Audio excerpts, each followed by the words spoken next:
hisgutanan sa pagkakaroon ng impeachment ni Vice President Sara Duterte o pagpahigayon sa mga kabombo sa trial conference nga natapos kagahapon adlaw. Si Ka Eric Celis Bangon Sambayanan. Ka Eric, sir, maayong gabi. Magandang gabi, sir.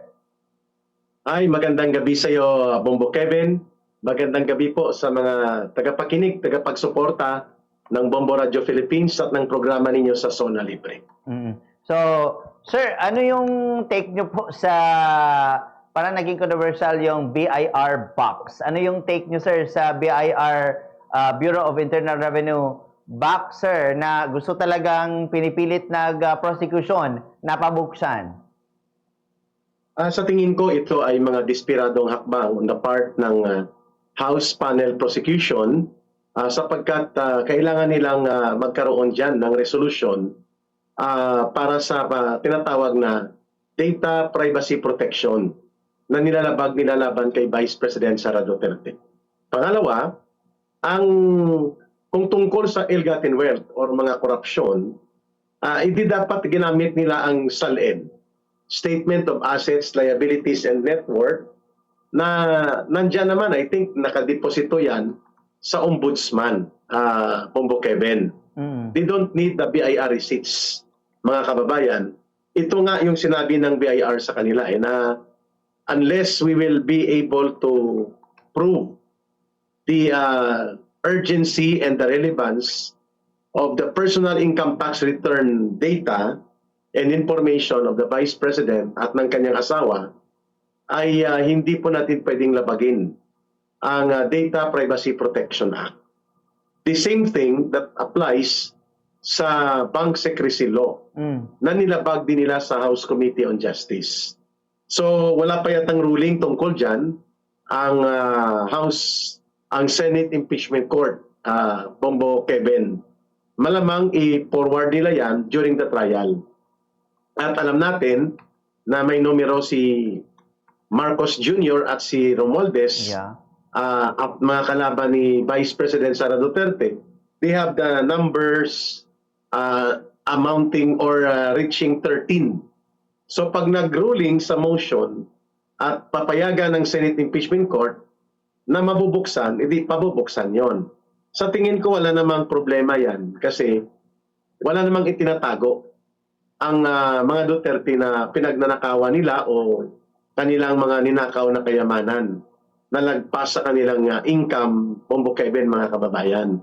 But just because nais lang siguro ng kampo ni Vice President Sara Duterte panindigan ang kung ano nakalagay sa batas. Kasi kung tatanungin mo, Bombo Kevin, mga kababayan, dapat nga kung mayroong magbukas at maghayag sa publiko ng kanilang mga Statement of Assets, Liabilities, and Net Worth at ng kanilang mga bank statements and bank account deposits and mga bank transactions, ito mga House Panel of Prosecutors. They should come clean. At mga senador, Bombo Kevin, mga kababayan, they all should come clean sa publiko kasi gusto nilang tanggalan ng kapangyarihan si Vice President Sara Duterte sa mandato ng taong bayan. And yet sila ang inaakusa sa mga mabibigat na krimen, and yet nagtatago sila sa pagiging pribado at confidential ng kanilang mga Statement of Assets, Liabilities, and Net Worth, pati po ng kanilang mga bank deposits and bank transactions. Pero pagdating kay Vice President Sara Duterte, iniipit nila, mga kababayan. That is a double standard. Siguro ang panusot nila dyan, Bombo Kevin, mga kababayan, hindi naman kami ang nakasalang sa trial. Tama. Pero kung kayo ang magiging huwes, kayo ang hatol, kayo ang maglilitis, dapat you should come clean to the people. Para ipakita nyo na mayroon kayong moral high ground or moral ascendancy.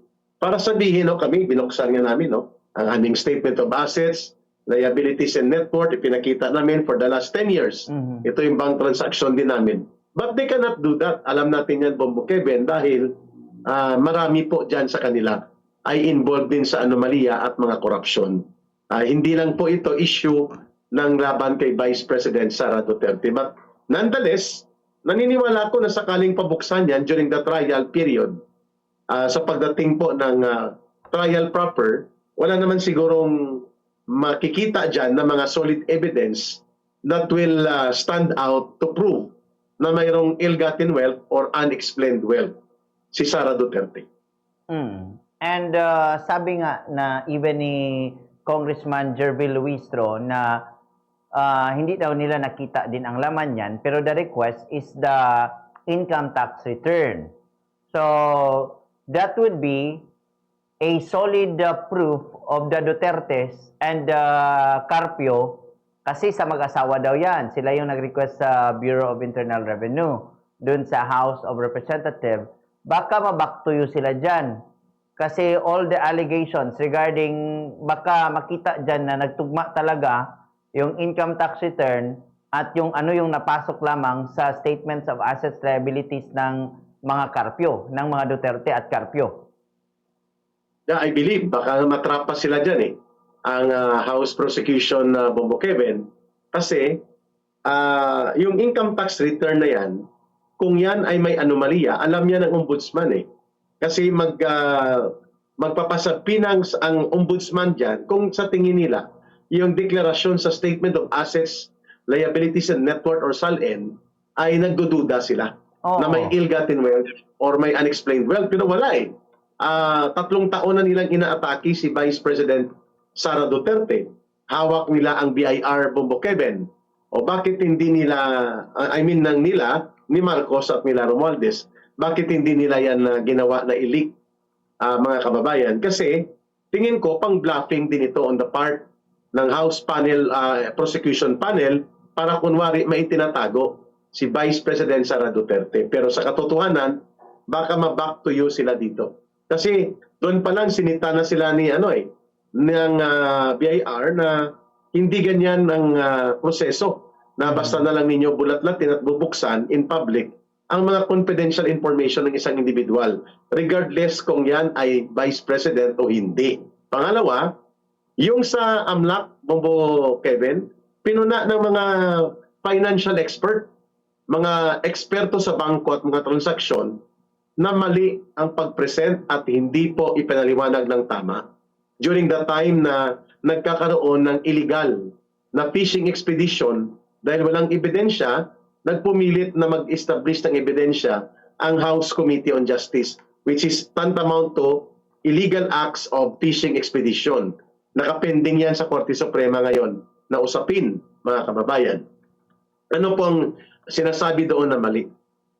Ang transaksyon pagpasok sa bangko for the last 15 years at ang transaksyon ng mga paglabas ng pera or withdrawals, kapag total mo yan, Bombo Kevin, aabot talaga ng billions in the 15 years. Halimbawa lang, nung 10 years ago, may pumasok kang 1 million, tapos nag-withdraw after 1 month ng 1 million, ang mag-reflect dyan sa taktika ng AMLAC, kung hindi mo may paliwanag itong transaction report, 2 million ang transaksyon sa bangko mo noong 2016, 10 years ago. Ngayon, 2017, may pumasok na 5 million and then may lumabas na ginastos mo sa iyong pagpaparepair ng bahay, 3 million, 8 million ang mag-reflect. So, 2 million plus 8 million, 10 million na, pero ang pera mo sa bangko, actually, 2 million na lang, Bombo Kevin. Yung mga bagay na yan ay hindi po yan pinaliwanag ng Anti-Money Laundering Council. Kaya, delikado. Yun ang sabi ng BIR, delikado yan na hindi may paliwanag, gagamitin lamang siya para mag-smear o ipahiya mo at magkaroon ka ng poisonous propaganda, yung lason, sa isip ng mga tao. Grabe ba? May 20 million pala siyang pera. Yun pala, yun ang total transactions in and out of the bank account. At yan ay dapat ipinapaliwanag na dapat ang balance will focus on the actual amount at saan ginamit ang mga lumabas na pera. And because of that, hindi na ipaliwanag yan sa House of Representatives. Kaya idinulog din yan sa Korte Suprema. Sa tingin ko, dyan sa mga box na may mga resibo ng income tax returns na mag-asawang Sara Duterte at Mans Carpio, ganon din po ang mangyayari. I-interpret nila yan batay sa kanilang baluktot na teorya na ang mga tax receipts ng mag-asawang Duterte ay hindi tumutugma sa kanilang mga deklarasyon doon sa kanilang mga salin. Mukhang ganun ang gusto nilang gawin. Pero I doubt, Bumbo Kevin, mga kababayan, kung makakatayo yan, kasi kung may kaso na yan, noon pa dapat nila yan inilabas. Ang mga datos na yan, given the fact that they have the control sa BIR and even sa AMLAC. Ngayon lang nila ito napag-isipan na gamitin ang ganitong taktika, mga kababayan. Pero siguro naman, sir, yung Bureau of Internal Revenue, di ba, may ano yan, motu proprio powers din sila. They don't need to be humingi pa ng reklamo kung makikita nila baka hindi tugma kasi nilapag na yung lahat eh. They don't need to have this impeachment trial for them to action regarding this kasi kung may discrepancy yan, pera din yan. Correct. If there are discrepancies, either tax deficiency or tax evasion, dahil dalawang bagay yun, Bumbo Kevin eh. Tax deficiency, nagkulang ka o sinadyang mo magkulang ng bayad. Krimen pa rin po yun. Pagkakamali pa rin yun. Mas magaan-gaan ng konti. Or tax evasion. Talagang hindi mo diniklara, dinaya mo upang makaiwas ka sa pagbayad ng buwis, ng tamang buwis. So tama ka. The BIR has the police authority and police power inherent sa kanyang mandate para magkaroon ng motu proprio investigation, case build-up and to file cases against Sara Duterte and Mans Carpio kung mayroon silang nakita na dinaya nila ang kanilang nagkaroon ng tax deficiency or tax evasion cases. And they can file that sa tax court, Bombo Kevin. Pero sa 3 taon na nakakalipas, walang ganong nangyari at walang ganong ginawa. Therefore, walang prima facie, walang value of evidence na nakita para simulan ang pagsasampa ng kaso laban sa mag-asawang Sara Duterte at Mans Carpio, Bombo Kevin. Your observation about that is correct. Pero pwera na lang, sir, kung ang delikado, makita natin, delikado yan kung what if may ginawa na yung BIR na investigation tapos nakita na may problema sa account ng mga nila Duterte Carpio. That can be presented also as a surprise witness and surprise evidence sa trial na. Kung totoo yan na Bombo Kevin, that can be a possibility also. Tingnan natin kung may niluluto na tungkol dyan. Pati ang ombudsman, I think, ay nakalista na magtestigo din tungkol sa mga SALN report ni Vice President Sara Duterte at ng kanyang asawa. So, makikita natin yan kung paano nila ipapaliwanag kasi ang teorya nila ay nagkamal ng illegal na kayamanan, ill-gotten wealth or unexplained wealth, which under sa Republic Act 6719 at pati na sa Anti-Graft and Corrupt Practices Act ay bawal po yan at pwede nga yan maging ground for graft and corruption as part ng impeachable offense against the Vice President. Pero I don't think so na na-charge nila yan, Bumbo Kevin, kasi dapat kung nag-charge sila ng ill-gotten wealth or unexplained wealth, tantamount to the Commission of Graft and Corrupt Practices or Plunderous Act, which is an impeachable offense, dapat may attachment sila ng mga properties. May attachment sila like dati kay Binay, mayroong Hacienda Binay na inattach na mga property. Wala tayong narinig na gano'n, mga kababayan, kasi wala silang makikita. At wala silang nakita, and that is the reason that they are trying to destroy Vice President Sara Duterte by way of propaganda rather than by way of presentation of real evidence po mo, Kevin. So, bantayan na siya. What if lang, no? So, kailangan ng mga tao na so far kasi sa ngayon, may mga propaganda na paraan sa pagpapalabas ng mga information sa Bisaya pa, lipat-lipat, pwede lipat-lipat, lipat-lipaton ang tao, lipat-lipaton ang tao, kung malipat ka, medyo delikado yan pag hindi mo makita ang totoo at dapat na tinitingnan sa isang pahayag ng certain individual. I agree. Mukhang yun nga ang taktika ng propaganda. Gagamitin nila na baluktutin ang datos, baluktutin ang interpretasyon ng impormasyon, and then syempre magkakaroon ng confusion sa public opinion, and then sa kanila i-twist, Bongbong Kevin. That is a so-called information manipulation, or ang tawag dyan sa psychological warfare ay influence and information operation. Niluluto mo ang public perception sa bagay na maniniwala siya na mali ang dati niyang paniniwala sa mga Duterte at tama ang sinasabi na magnanakaw pala ang Vice President. Yang psychological na yan and information and emotional manipulation, yan ang tinatawag sa mga millennial term, Bongbong Kevin, na gaslighting. Iga-gaslight ka. Yung papaniwalain ka na ang dati mong paniniwala, mali. At ito ang tama. In other words, mind conditioning, mind and public opinion manipulation. Yan pong equivalent ng tinatawag na termino na gaslighting.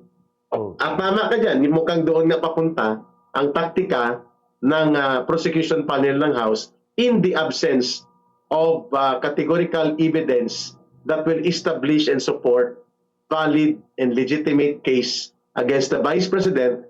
Idadaan na lang nila sa, sabi mo, lipat-lipato nila ang tao upang maka-inject sila ng mga ideya that will confuse the people and eventually will become a propaganda attack against the Vice President.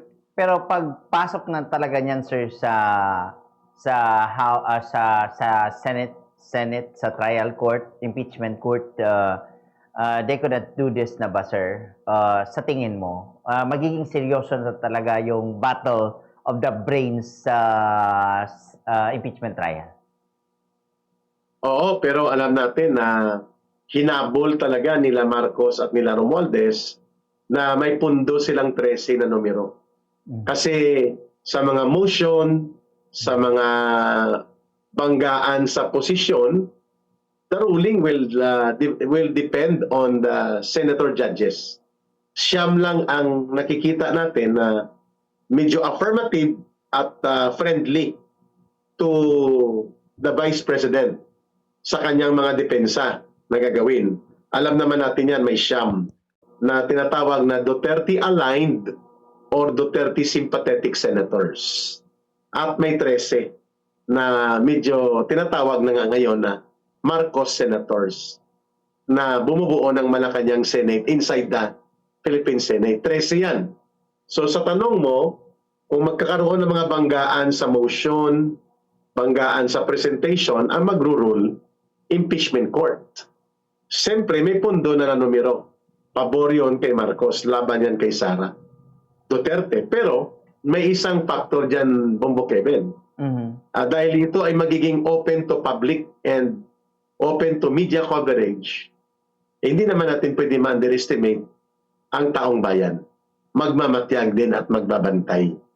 And kapag lantaran, garapalan, at walang kahiya-hiya na gagamitin ang pagpaluktot sa proseso at parang talagang kulang na lang ay pugutan ng ulo si Vice President Sara Duterte sa proseso ng impeachment trial, magagalit din ang taong bayan dyan, Bongbong Kevin, at mga kababayan, kung wala na ang fairness, objectivity, and rule of law, and rule of reason and rationality, ang nangingibabaw, brasuhan na lang sa numero at brasuhan ng kanilang puwersa at gusto nilang durugin at tapakan ng tulo-tulo si Vice President Sara Duterte, ang taong bayan pa rin po ang magbibigay ng reaksyon kung tatanggapin nila ang ganyang uri ng gagawin, sakaling gawin yan, ng prosecution at ng mga kasabwat ng mga senador ni Marcos.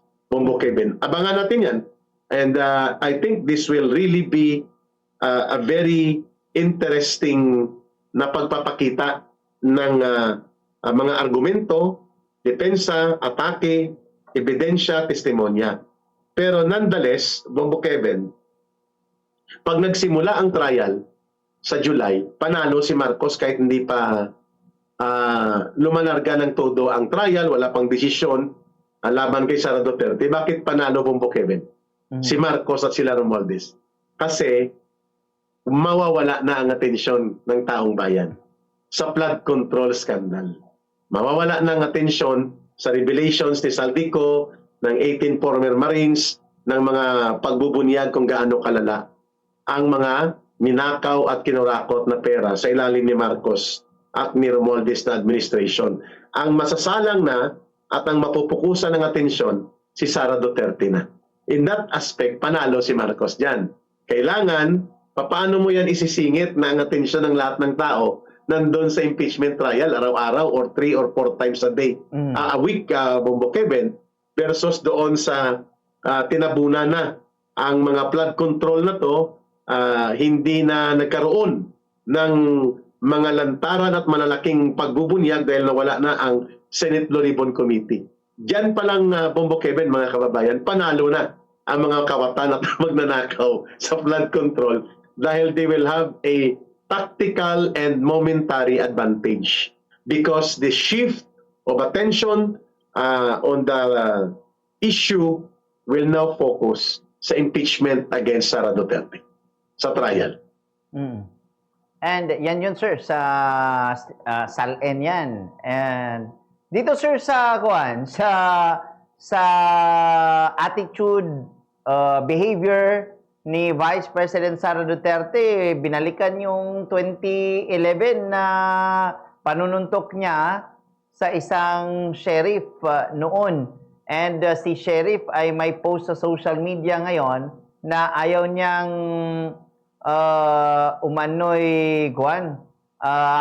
ayaw niyang maging partisan at hindi na daw niya gustong balikan pa ang mga magbigay ng pahayag regarding sa nangyari noon. Anong tingin mo dyan, sir? Hindi naman impeachable offense ang attitude, Bombo Kevin. That is a matter of public criticism. Walang relevance yun sa kaso ni Vice President Sara Duterte. And besides, yung akto na yan ay nangyari, hindi pa siya Vice President. So wala pa ang degree of relevance niyan sa kanya, sa pagkatao niya, sapagkat hindi pa siya nakaupo sa isang impeachable office or hindi pa siya impeachable official. That's number one.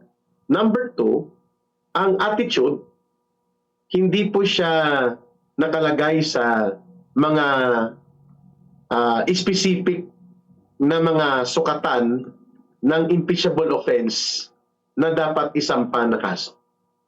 So kung palamura, hindi yan impeachable official. In fact, gray area nga pati ang pag-cocaine at pagduduroga kung saan siya papasok. Pumumbo Kevin. No, di ba si Marcos nga, inakusahan ng kapatid niya na chronic drug addict. Matagal na panahon na nagdudurog hanggang ngayon. Pero hindi mo makikita kung saan ang impeachable offense niya dyan. Kasi ang nakalagay sa mga impeachable offense, graft in corruption, treason, betrayal of public trust, mga plunder, and culpable violation of the Constitution.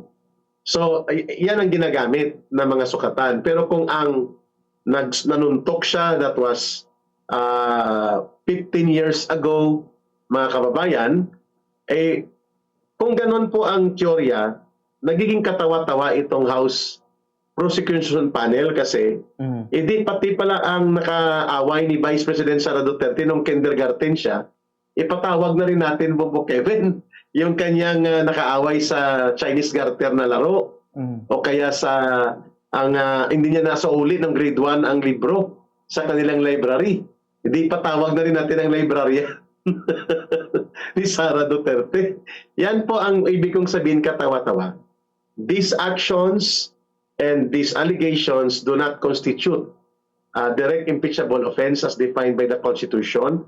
And besides, these are not part or those were not part of the time or ng sinusukat ng batas na titingnan kung may impeachable offense siya dahil nagsimula lang ang impeachable capacity niya or impeachable authority niya bilang Vice President noong 2022.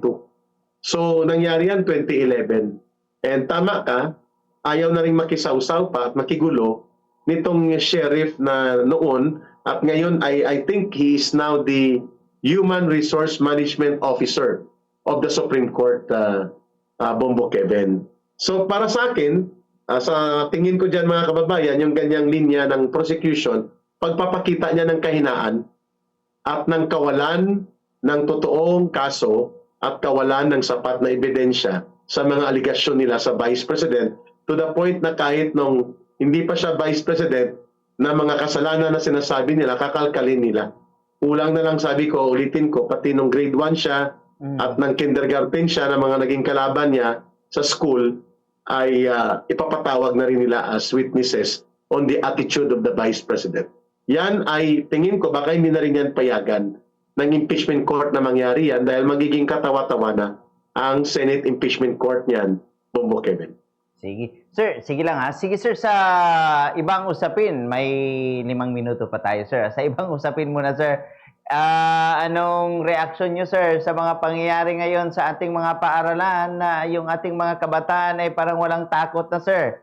At napakakuha na nila. Masabi natin may iba violente sir sa ngayon. Nakakatakot ang nangyari doon sa mass shooting sa Tacloban, no, sa public high school. At in the last 1 month alone, 8 or 9 ang recorded na mga violence, no, involving mga minor de edad at kabataan. Sa tingin ko, it's high time for the Department of Education, DSWD, PNP, and then ng local government units na harapin ang intervention psychological, emotional, and community effort na mapigilan ang paglaganap. May 3 kultura or subculture ng violence. Number 1, itong mass shooting na violence, tawag dyan ngayon sa criminal investigation ay NVE, Nihilist Violent Extremism. Nihilist Violent Extremism, gumagamit ito ng karahasan para mapansin ang kabataan ng kanilang pamilya at ng kanilang mga hinanakit sa gobyerno. At yan ay isang evolving subculture sa kabataan sa Amerika, ang nihilism or yung pagiging extremist sa violence na hindi naman ideological kundi antisocial. Ito yung nangyari na mass shooting sa US sa mga paaralan. Yung isa, yung jihadist Islamic extremism.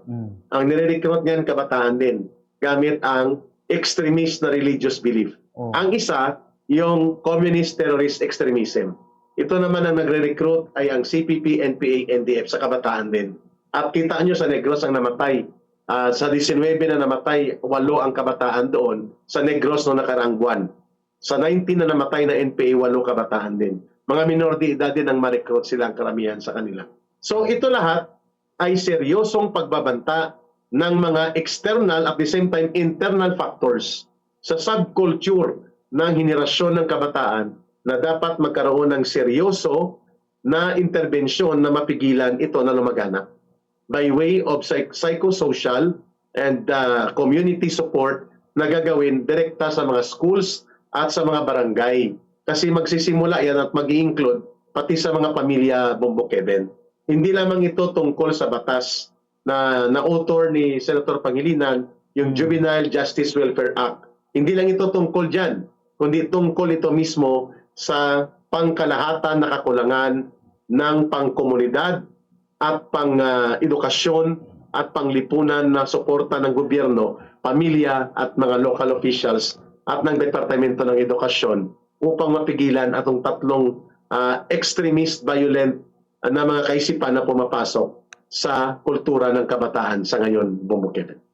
Yun nga sir. Ang isa ko nga pinag-aawayan pa nila yung batas na meron dyan. Any batas yan na ano bang ilagay dyan, kahit gawin mong 9 years old ang batang yan, may chance Correct. pa rin na may isa sa 10. Ganyan talaga yan. May mga pangyayari, kahit nga tayo, nasa legal age na tayo, may mga same tayo na age, sir, na pumapatay pa. May same tayo na age na, kahit alam nila na may Correct. may penalty yan na panghawa mo buhay na pagkakakulong, kahit ano talaga yan. Kaya sabi ko nga dito, dapat yung mga paaralan, crime prevention na lang siguro. Sabihan natin yung DepEd na sabihan natin yung congressman natin dyan na isulong mo na dapat 10 gwardya sa isang paaralan. That's crime prevention. Kasi nga, di ba, yung police visibility, pag merong police dyan sa area, kahit nga sir sa NPA, di ba, kung may mga sundalo yan sa isang area, hindi sila mag-ooperate dyan kasi kalaban yan. Posibleng matalo sila ganyan. That's crime prevention. Malita na yung kwarta, sir, na umano'y ninanakaw. Maraming pera ang gobyerno ng Pilipinas. Agree ako dyan. Maliban sa pagpapalakas ng law enforcement, crime prevention, ay ang pagputol ng opportunity and sources ng negatibo na kaisipan, yung tinatawag kong nihilist violent extremism culture na lumalaganap sa internet, yung jihadist Islamist violent extremism, at pati yung communist terrorist extremism. Lahat ng ito, kung ito ay hayaang makapasok sa kaisipan at murang edad ng kabataan, talagang malalason sila. Yan, puputulin natin yan sa paglaganap sa Facebook, paglaganap sa YouTube. We can regulate that, Bombo Kevin. There must be an intervention to that kasabay ng mahigpit na law enforcement and police visibility, and then palalakasin natin ang psychological, social intervention ng pamilya, barangay, local government, eskwelahan. Hindi pwede yan na ang mga pamilya lang o hindi pwede na mga guro lang.